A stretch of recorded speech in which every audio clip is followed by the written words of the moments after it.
Kota Solo merupakan kota yang buat saya penuh dengan kenangan. Saya nggak akan pernah melupakan kota ini. Kenapa? Karena di kota inilah akhirnya saya bisa melihat kebesaran Tuhan yang tidak akan pernah meninggalkan anak-anaknya. Mungkin memang pada waktu itu orang melihat, wah ini kecelakaan. Kebayang saudara dari kecil sampai besar, saya kepingin sekali jadi pramugari.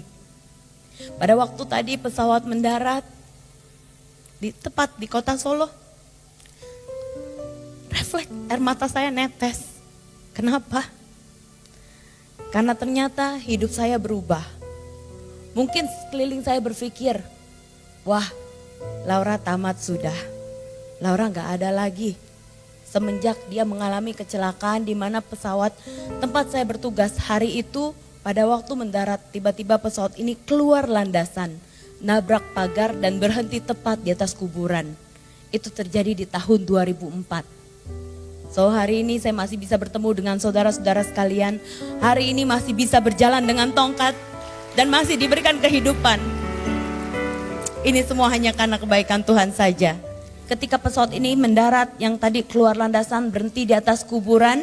Pada waktu itu ada penumpang kami, dia menjadi wartawan. Dia wartawan Antv. Sebenarnya hari itu dia cuma mau kasih lampu untuk penumpang jalan. Untuk kasih lihat karena keadaan gelap sekali. Sangat gelap. Jadi pada waktu dia nyalain lampu ternyata dia pun kaget. Kalau pesawat ini sudah mengalami kecelakaan. Ketika orang tua saya berlutut, dia dikabarkan, Ibu, tabah ya bu, anak ibu ngalamin kecelakaan. Dan sekarang anak ibu hilang. Dan hari itu ketika orang tua saya dengar kabar seperti itu, dia langsung berlutut dan minta tolong Tuhan, tolong topangkan tanganmu Bapak, anakmu tidak akan jatuh tergeletak. Dan apa yang terjadi saudara? Hari itu Tuhan kirimkan bapak-bapak mau rapiin mayat. Karena hari itu bapak-bapak tersebut ditanya sama papa saya, kok bisa tolong anak saya? Dan bapak-bapak ini bilang, pada waktu dia sendiri gak tahu sebenarnya dia mau tolong saya. Tapi pada waktu dia mau rapiin mayat, dia mendengar ada orang yang merintih sakit tolong, dan itu adalah tubuh saya. Dan kebayang saudara, saya percaya bapak-bapak tersebut adalah perpanjangan tangan dari Tuhan. Ketika orang tua saya berlutut minta tolong pada Tuhan. Kejadian terjadi di Solo dan orang tua saya berdoa di Jakarta. Hari itu saudara, dengan kecelakaan itu mengakibatkan muka saya ini hancur di sebelah kanan.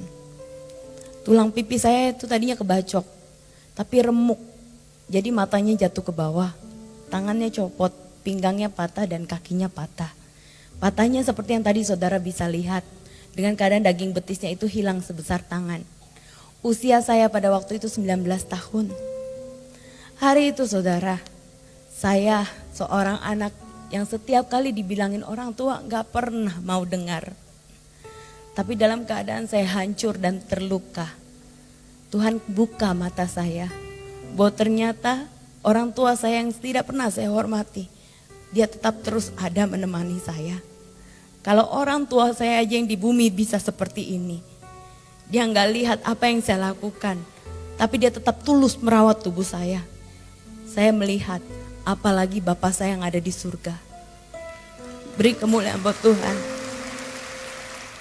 Saat dalam keadaan saya sadarnya itu setelah udah mengalami koma selama 3 hari. Ya, ketika dalam perjalanan akhirnya saya boleh 7 tahun kemudian baru menyadari ternyata saya mengalami perjalanan dekat dengan kematian. Di mana saya sempat berjalan dalam keadaan gelap, terus udah gitu saya melihat ada satu buah jam dinding yang besar dengan keadaan separuh gelap dan separuh lagi terang. Saya dipaksa ke arah yang terang, tidak bisa melawan. Dan sampai sana ternyata ketika saya lihat ada satu sosok pribadi waktu di arah yang terang itu ternyata saya pikir tadi matahari. Ternyata enggak, ada orang di situ, tapi orangnya besar sekali, wajahnya enggak bisa saya lihat. Dan dari sana ada suara yang berkata, kamu harus kembali, masih ada yang harus kamu ceritakan. Ya, berikan kemuliaan buat Tuhan.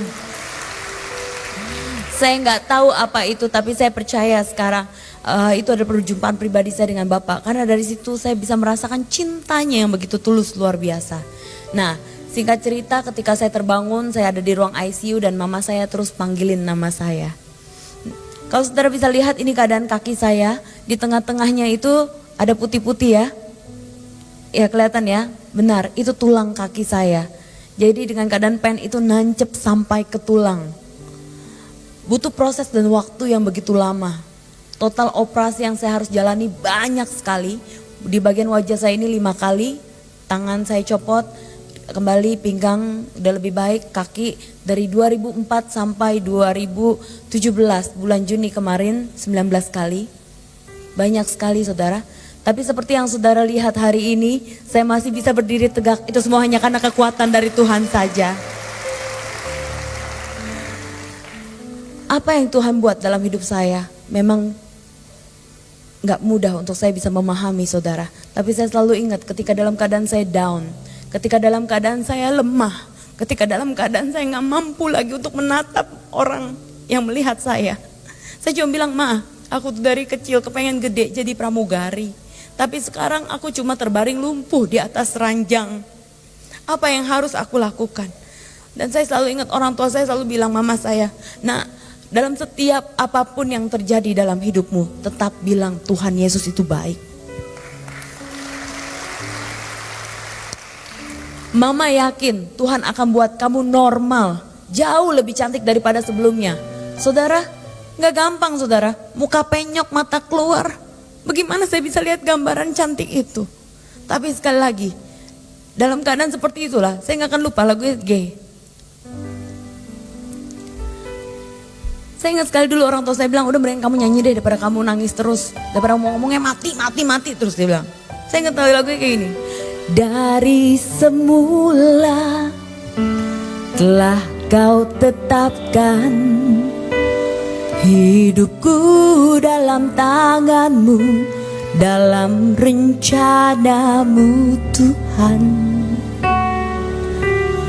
Rencana indah telah kau siapkan bagi masa depanku yang penuh harapan. Mari kita nyanyi sama-sama, semua baik.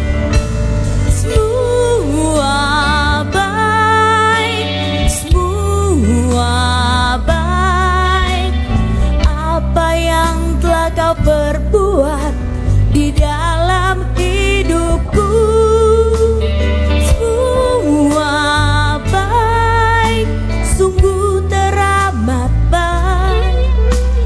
Kau jadikan hidupku berarti. Jadi gak ada yang jahat, gak ada rancangan Tuhan yang gagal. Semuanya baik untuk anak-anaknya. Beri kemuliaan buat Tuhan. Kalau dulu saya selalu mempertanyakan, Tuhan, bisakah engkau engkau menolong aku? Bisakah aku berjalan kembali? Bisakah aku bisa sembuh? Aku gak mau begini Tuhan. Bisakah engkau menolong aku? Tapi hari demi hari berjalan, dan di situ akhirnya saya mendapatkan, daripada saya sibuk nanyain kemampuan Tuhan, kenapa gak saya puter pikiran saya, daripada nanya seperti itu, mendingan pikir apa yang gak Tuhan sanggup untuk lakukan. Kalau orang lumpuh dia sanggup untuk buat berjalan. Saya yang sudah ditumpuk-tumpuk dengan mayat, Tuhan sanggup untuk hidupkan kembali. Orang mati bisa sanggup Tuhan untuk bangkitkan. Apalagi permasalahanku, itu terlalu kecil buat Tuhan. Dari situlah saudara, akhirnya saya mengalami perjumpaan pribadi dengan Tuhan. Banyak hal yang saya boleh terima, boleh dengan cepat di multimedia. Apa saja yang dialami, saya mengalami perubahan pikiran saudara. Yang tadi daripada terus ngeluh, mendingan mengucap syukur dalam segala hal. Karena itulah yang dikehendaki oleh Tuhan. Dulu saya minder sekali saudara. Untuk bertemu dengan orang aja saya malu sekali. Tapi kenapa saya harus pikir kayak gitu? Kebenaran firman akhirnya dibukakan. Apa saudara? Karena Tuhan membuat kita itu berharga. Dan kita itu kepunyaan Tuhan. Jadi ketika Tuhan katakan, kamu keberhargaannya aku. Kamu kepunyaanku. Kenapa kamu harus minder? Nah semenjak itu akhirnya saya putuskan, oke Tuhan, aku mau keluar untuk bersaksi, untuk melayanimu. Tidak peduli badanku harus, bahkan kaki harus nyeret-nyeret. Kaki saya sempat kecil saudara, dengan keadaan tulangnya itu tulang kaki itu benar-benar tadinya diangkat sama dokter, terus diimplan dari Amerika, dipasang. Karena kaki nggak dipakai buat jalan, nggak boleh buat jalan, jadi kakinya kecil. Sampai nyeret jalan pakai tongkat, berkali-kali saya jalan pun jatuh dengan tongkat ini. Tapi saya pikir yang bermasalah kan kaki saya. Anggota tubuh saya yang lainnya nggak apa-apa. Jadi ya it's okay, asalkan bagian tubuh saya yang lain masih bisa memuji Tuhan, kenapa saya harus minder? Ya beri kemuliaan buat Tuhan. Tuhan melihat hati saudara. Tuhan melihat hati ketika saya mau melayani untuk Tuhan. Tuhan terus provide. Tidak pernah dibiarkan kekurangan saudara. Hati saya diubahkan. Yang tadinya kalau ngomongin sama orang tua, apa sih? Lebih galak. Bayangin, setiap kali ngomongin sesuatu saya lebih galak. Tapi akhirnya hati saya diubahkan. Dan ketika benar saudara firman, ketika kita hormat sama orang tua, rejeki, itu berkat, umur panjang, itu benar-benar tercurah. Boleh gambar selanjutnya? Yuk, dengan cepat. Next. Ini operasi wajah saya saudara, yang kelima kalinya. Jadi dokter taruh plat metal seumur hidup saya di bagian pipi sebelah kanan. Ya, jadi saya kalau ke airport tadi bunyi, ya bunyi. Tapi kalau dipikir dari ujung rambut, telapak kaki semua jahitan. Tapi kalau pikir-pikir sekarang gak jelek lah ya. Gak jelek ya. Nanti kalau saudara mau lihat saya dari deket, hidung, kepala semuanya jahitan saudara. Boleh gambar selanjutnya? Ini dia ketika saya duduk di kursi roda, yang tadi mama udah di makeover sekarang ya. Kalau dulu pacinko habis orang selalu nanya saya ini orang apa? Mama Chinese, papa Chinese, Manado, Ambon, Belanda. Nah bulenya kena adik saya kena Cina Manadonya gitu ya. Jadi mukanya kayak gado-gado saudara ya. Jadi pada waktu ketika saya duduk di kursi roda ini, Tuhan pulihkan hubungan kami. Saya minta maaf sama orang tua saya, dan yang membuat saya kaget adalah orang tua saya maafin saya. Maaf saudara, punya anak lumpuh umur 19 tahun gak gampang loh. Tapi dengan kasihnya, dengan tulus merawat tubuh saya. Di situ saya melihat bahwa teladan jauh lebih berbicara daripada kata-kata saudara. Boleh gambar selanjutnya?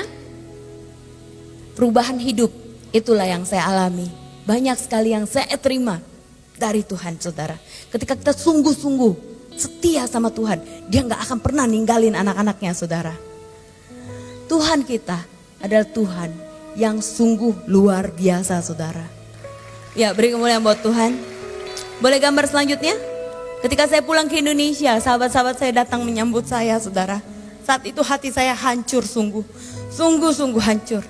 Tapi ternyata dari kecelakaan itu Tuhan memberhentikan saya. Dari jadi pramugari manusia, dipindahkan untuk jadi pramugarinya Tuhan Yesus sendiri. Tetap berkeliling, tetap bukan hanya seluruh Indonesia toh saudara. Sampai bangsa-bangsa. Sampai kemarin, ya beri kemuliaan buat Tuhan. Boleh gambar selanjutnya? Foto saya sebelah kiri sebelum kecelakaan, sebelah kanan setelah kecelakaan. Cantikan mana masing-masing sendiri jawab dalam hati ya. Boleh gambar selanjutnya? Gak ada yang berubah saudara. Anak-anak Tuhan itu hatinya itu kalau punya Tuhan, hidupnya penuh dengan sukacita. Tantangan, badai, topan apapun dalam hidupnya tidak akan mempengaruhi sukacitanya. Jadi coba lihat di sebelah kiri, sebelah kanan, coba cantik-cantik, ganteng-ganteng gak? Penuh sukacita hari ini? Amin. Boleh gambar selanjutnya? Ini dia sebelah kiri. Ini buku yang saya tuliskan. Saya gak pernah bisa nulis buku, tapi ya lewat jalannya Tuhan dan saya mau dibentuk melayani untuk Tuhan. Melalui buku ini saya terima banyak sekali surat saudara.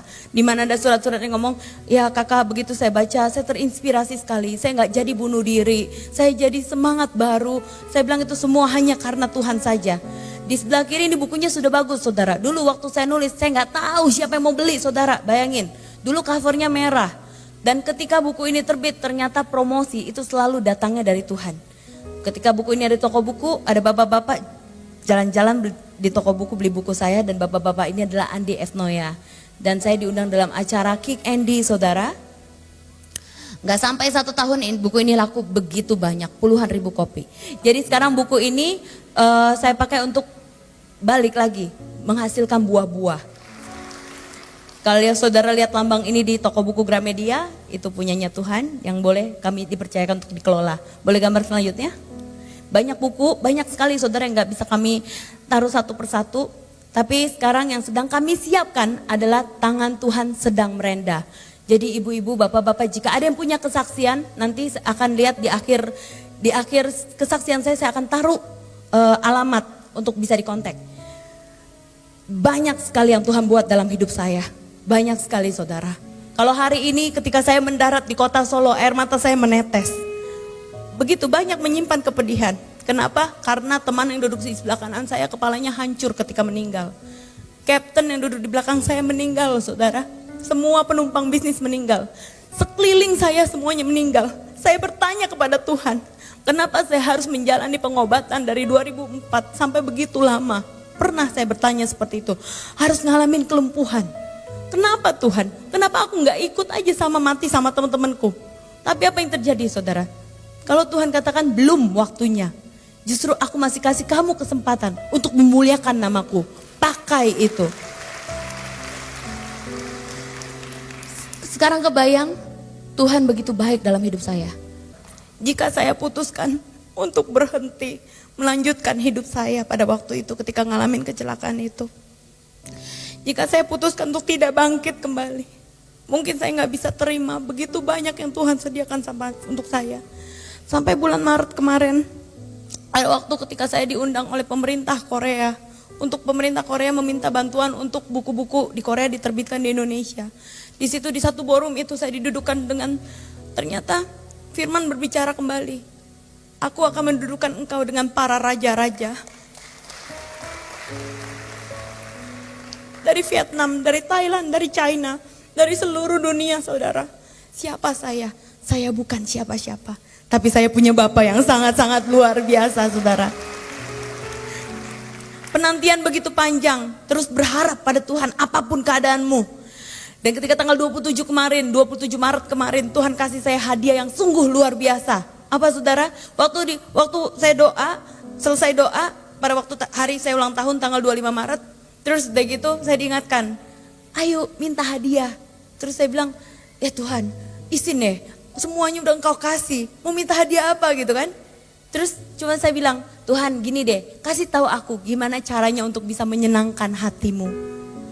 Kalau aku dapat itu, aku udah seneng.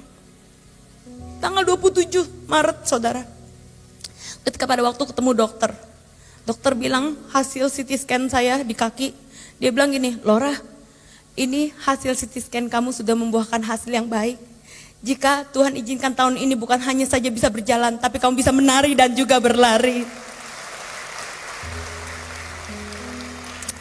Hari ini yang mau saya katakan kepada saudara, apapun keadaanmu, apakah Tuhan yang saya sembah dengan Tuhan saudara adalah Tuhan yang sama? Kalau Tuhan yang sama, apapun yang terjadi dalam hidup saya, mujizat, keajaiban, itu juga pasti terjadi kepada saudara-saudara sekalian. Jangan pernah berhenti untuk berharap dalam keadaan apapun. Saya ingat lagu yang terakhir, saya ingat. Hidup ini adalah kesempatan. Hidup ini untuk melayani Tuhan. Jangan sia-siakan waktu yang Tuhan beri. Hidup ini harus jadi berkat. Bisa ya sama-sama kita nyanyikan ya. Oh Tuhan, pakailah hidupku selagi aku masih kuat. Bila saatnya nanti ku tak berdaya lagi, hidup ini sudah jadi berkat. Jadi kalau hati saya sesek saudara ketika sedang dalam keadaan apapun yang saya alami kesesakan, saya cuma nyanyi, saya tahu hidup ini hanya untuk melayani Tuhan. Jadi ini cuma pelayanan. Yuk, boleh gambar yang terakhir, apakah masih ada?